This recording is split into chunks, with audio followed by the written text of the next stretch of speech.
Welcome back to the channel today, guys. This is Madden 18 game number 2 against the Ravens. I'm still trying to find my first win so I can actually say the Browns didn't go 0-16 on Madden 18 either, because I'm pretty sure that's what they're gonna do in real life. I don't think they have any motivation to win right at the moment. But this actually turned out to be a pretty good game, so I hope that you enjoy. Don't forget to hit like and subscribe. Thank you. Hello, everybody. I'm Larry Ridley. Welcome to the NFL on EA Sports. The motivation will be high for this gentleman this week as he tries to bury the memory of last week's 3-interception performance in their loss. We'll see if he's able to move on quickly from a very tough outing. It's the Browns going up against the Ravens.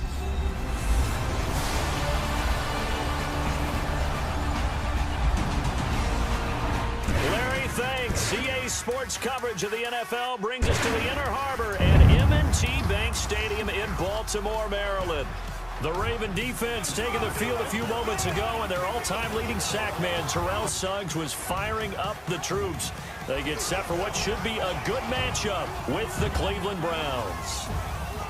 Alongside Charles Davis, I'm Brandon Gaudin. And Charles, you look at this Raven team as they get ready here. They come in off a loss in the opener last week. That one was on the road. Now they get their first taste here of home cooking. And what they're hoping to do is feed off the energy of the home crowd. Great tailgate, great fan support. Let's see if they can put it to good use. Meanwhile, for the Browns here, they too were losers last week, so they're also hoping to get back in the win column. Something's got to give in this one, right? Both teams want to start a new streak.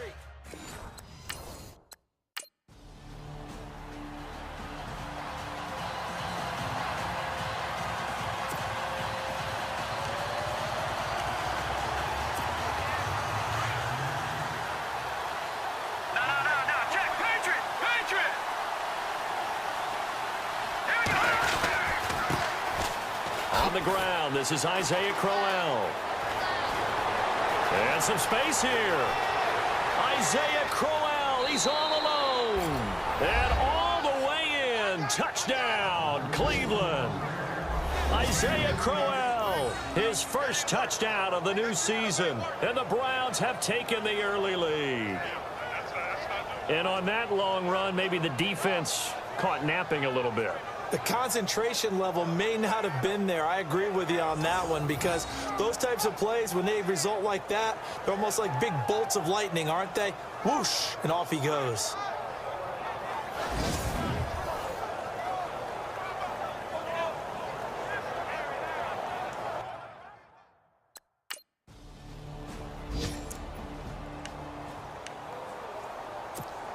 And now Cleveland geared up to take the field.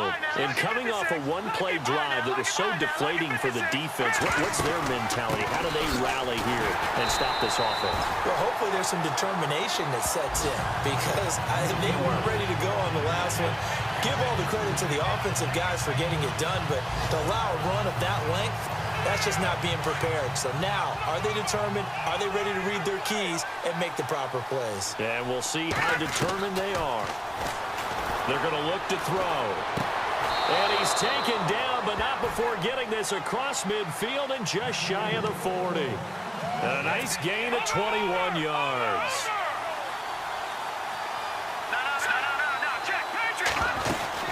A first down carry now for Crowell. Trying to run inside, but nothing there. Officially no gain on the play, and it's second down. And as a defensive end, getting off the ball quickly, swarming to the football, making a tackle, that's what we saw right there. Yeah, and that's what their job is, and really a lot of... He rifles one that's intercepted. Picked off by the longtime Charger, Eric Weddle. And the return here will go to the 31-yard line.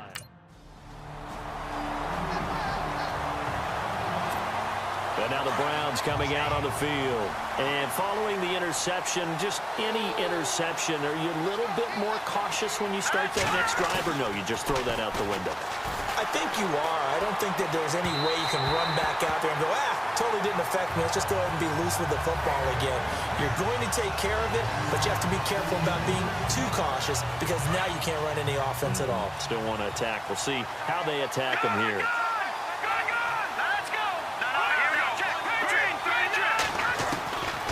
Now he'll look to throw here on 2nd and 10. They'll tussle for it, and this is going to be caught. And now off to the races down the right side. And he is into the end zone. Touchdown, Cleveland. Josh Gordon, his first touchdown here of the new campaign. And the Browns are able to strike quick.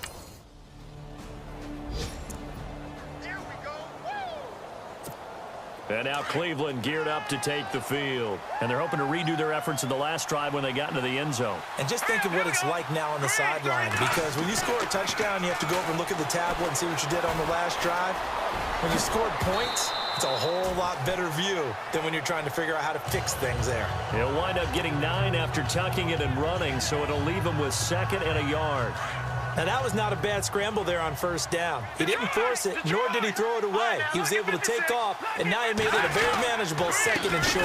On 2nd down, here's Crowell. And some big-time hitting going on there. He is knocked to the ground right at the line of scrimmage. Pretty good job defensively. Thought he was going to get it, but they knew where that marker was, and they stopped him just short of it. What it does is emphasize that strategic football and situational football is not just played on the offensive side, is it? Defense understanding, as you noted, where the 1st down marker was and making sure they didn't get there. David Njoku, nearly 17 yards a catch in college. Those are wide receiver numbers. Yeah, went to Miami. Brad Kaya was his quarterback. They were a really good combo. Also, how about the wingspan of the young rookie? 35.25-inch arms. Quarterbacks love that catch. Back with Charles Davis. I'm Brandon Gaudin. The Browns with a football to begin quarter number 2. And they're on the move here. They've got it 1st and 10. They'll run it now out of the gun. And good penetration here. He'll get this down only to about the 49-yard line. Just a yard on the pickup there, and it'll bring up a 2nd and 9. Well, if the coaching staff's doing a good job upstairs, they'll file away what they just saw from the defense right there. They sold out to stop that running play. I'd say keep that in mind. They want to try that again. Go play action, hit them over the top. A good pickup there of 20 yards. They'll run it now out of the gun. And he is going to lose yardage here. It's a loss of 2 there, bringing up 2nd down. Now that play was doomed right from the start. They just about ran into every defender on that one, didn't he? It felt like everyone got a piece of that tackle. This will be caught inside the 10. And they do get him down, but he's inside the 5 all the way to the 3. A very solid gain of 27.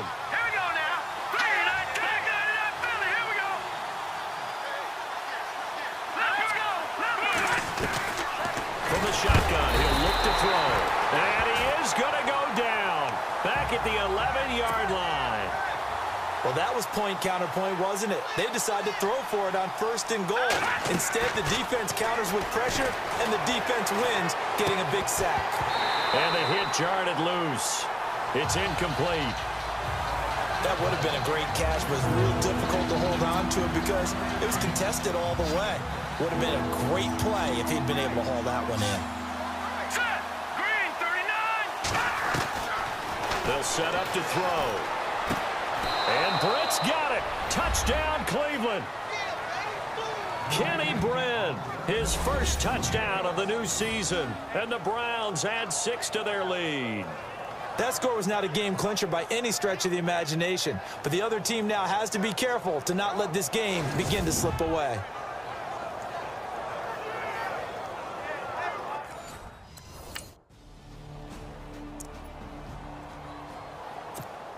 A reminder, coming up tonight, Green Bay visits Atlanta. All sorts of storylines there. A playoff rematch, also the opening of Mercedes-Benz Stadium. And then on Monday night, the Giants host the Lions. So the Giants play on Sunday night and Monday night to open the season. Yeah, 2 under the lights.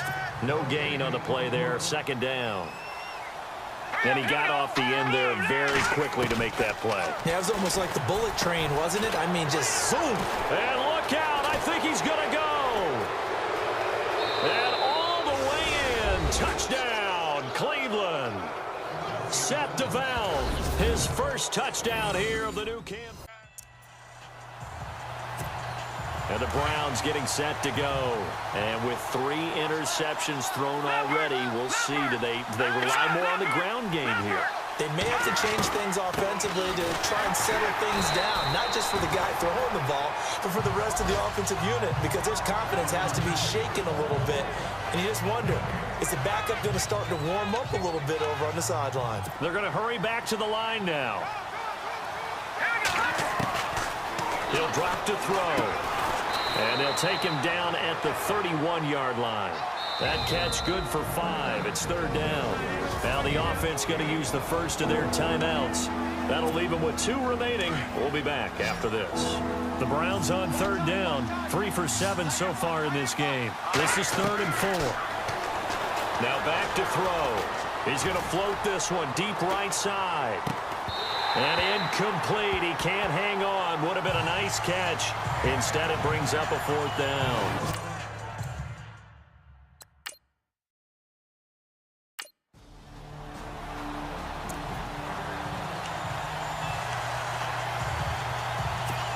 And now Cleveland geared up to take the field. They're going to have to go at least 50, 60 yards here if they want to ensure that they don't have to punt the ball like they did last time. Yeah, so what you're saying is we're not playing to just get out of the shot of your own goal line, right? You're playing to make sure the punter doesn't see the field again. So it's not picking up a couple of first downs. You want to pick up 5 or 6 first downs and make sure you move the ball into their territory.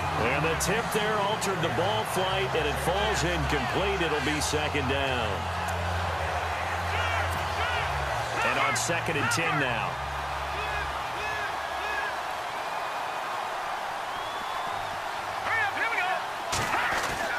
They'll throw again from their own end zone. He'll air this one toward. And look at this. They get the turnover they needed. It's intercepted. Picked off by the longtime Charger, Eric Weddle. And he will bring this back. It's a pick 6 and a Raven touchdown. And now Cleveland geared up to take the field. We have seen a lot of points here in this quarter. For us up here in the booth, it's been fun to watch. The defensive coordinators probably scratching their heads. Yeah, they're going a little bit crazy right now. But let's face it, all of our friends who play fantasy, they're enjoying the heck out of this show because most of them are creating and getting a bunch of points. Yeah, points certainly not at a premium here. Well, we haven't been shortchanged on offense. Another fun play to watch there on the deep pass.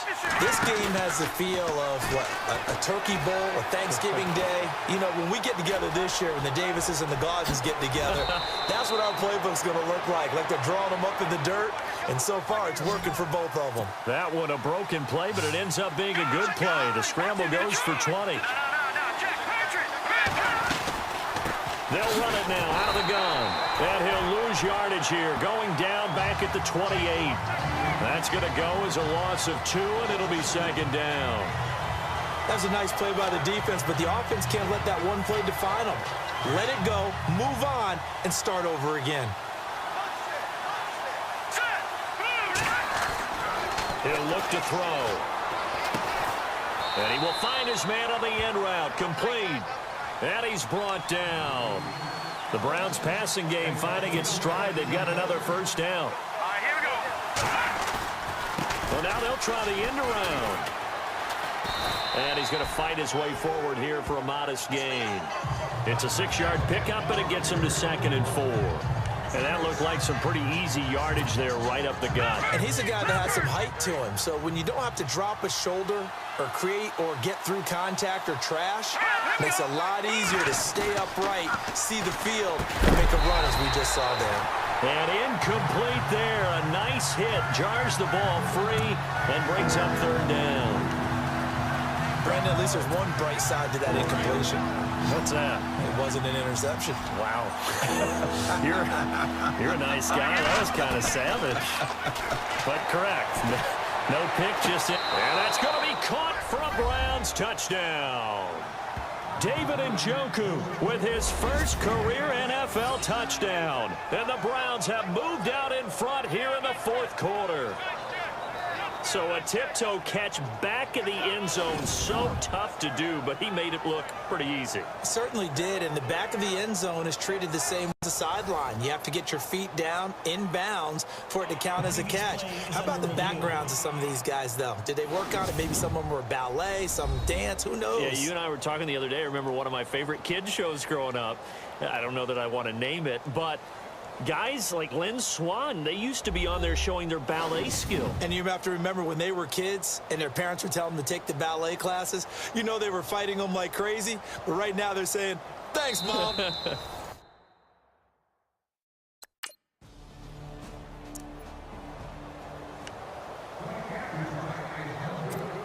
Here comes the Browns offense back onto the field. And for them, a touchdown their last go-around. Obviously, they'll be hoping to do that again. And when you start plotting for this drive, when you start thinking to yourself, okay, what are we going to do? You don't go away from what you did before because that worked, but you have to be prepared for wrinkles and counters because you know they'll make some adjustments. And he's going to get this one across the 30-yard line.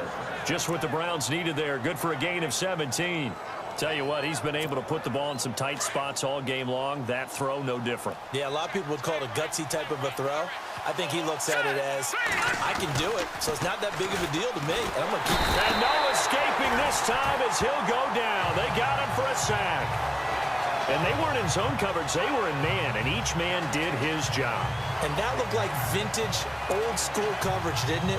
Man coverage reminded me of an old Raiders team. They had a Hall of Famer at one corner and a Defensive Player of the Year at the other, and they just locked people down. They'll look to throw. And look at this. They get the turnover they needed. It's intercepted. It's the rookie from Alabama, Marlon Humphrey. And the return here will go to the 31-yard line. And now Cleveland geared up to take the field. Let's go! 3-19! 3-19! They go back to the air here after the INT on the last drive. Coleman has it here right side. And he'll get to the 29-yard line, brought down there. That throw good for 4. It's second down. When you see zone defense and you know you've got a drag route on as your primary call, you've got to be really careful as a passer about how far you let your guy go because he might wander into some tough coverage. And he'll be brought down right around the 37. 7 yards there, good enough to move the sticks. Do my eyes deceive me, or is he getting stronger as this game moves along? Burst seems just as good here in the 4th as it was way back in the 1st, doesn't it? I do believe someone put a lot of time in the offseason and continues to condition during the season in order to continue to carry the ball at this rate. Time for a break.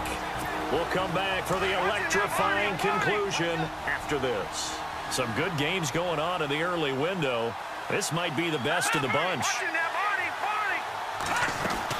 They keep it with Crowell on first. Looking for an opening, not much there. He'll get it to the 39. And now we'll see a timeout used on defense as they stop it right out of the break with 1:57 to go in the ball game.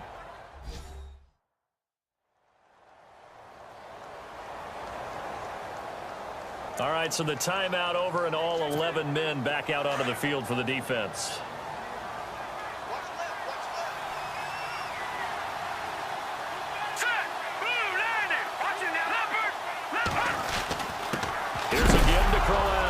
And he loses the football a second time. And whistles, and we're going to have another stoppage of play as they call the timeout on defense with 1:53 left.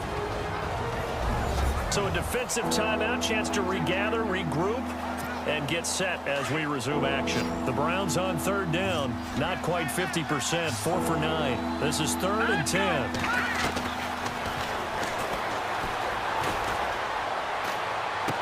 And he is out of bounds on the other side of midfield. A good pickup there for the Browns, 15 yards. He's been the go-to guy. They needed a big play there on third down. Went his way. It worked out. Doesn't matter whether they've scouted it or that they think he's going to get the ball. He has a knack for finding his way open and completing the connection. And his throw is going to be incomplete. The way he's throwing the football today, almost a surprise when he doesn't complete a pass like happened there, but he needs a few more to get his guys downfield. Well, the way he's thrown it leads him to believe that he's going to get those completions, and that means the guys going out for passes, they'll run even harder because they expect it as well. And here comes play number 6 on this drive. That one looks like he'll throw here. That game's gone final now at Heinz Field. And it was the Vikings able to take home the victory. Case Keenum, 3 touchdown passes to help lead the way. Now the Browns offense, they get ready to head back onto the field. The clock cannot be stopped here. Defense can't do anything. So kneel it down, take it home. No doubt about it. It's what you practice for in winning situations each and every week. Victory formation. Take a knee and go on into the locker room and celebrate. Call it a victory.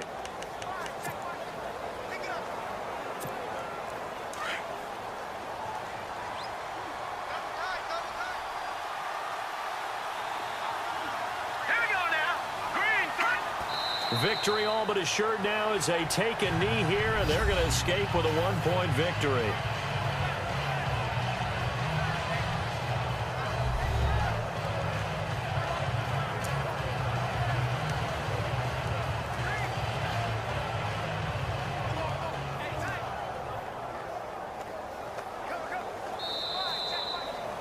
A lot of scoring. There's no doubt about that in this one, Charles. Points, they were not at a premium. They were pretty easy to come by. They were, but it was fun, wasn't it? Because both teams finding ways to click. And you know people who love this game, they also love baseball games that are 14-11 with 3 or 4 home runs mixed in.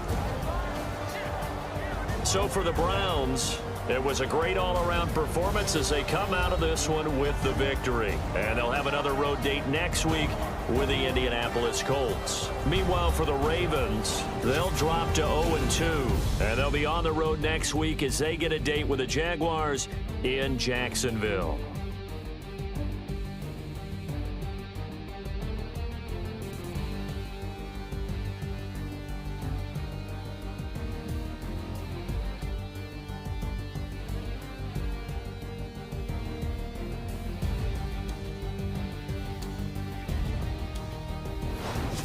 So that'll do it for my partner, Charles Davis, and the best darn crew in the industry. I'm Brandon Gaudin. This has been a presentation of the NFL on EA Sports. From Baltimore, so long, everybody.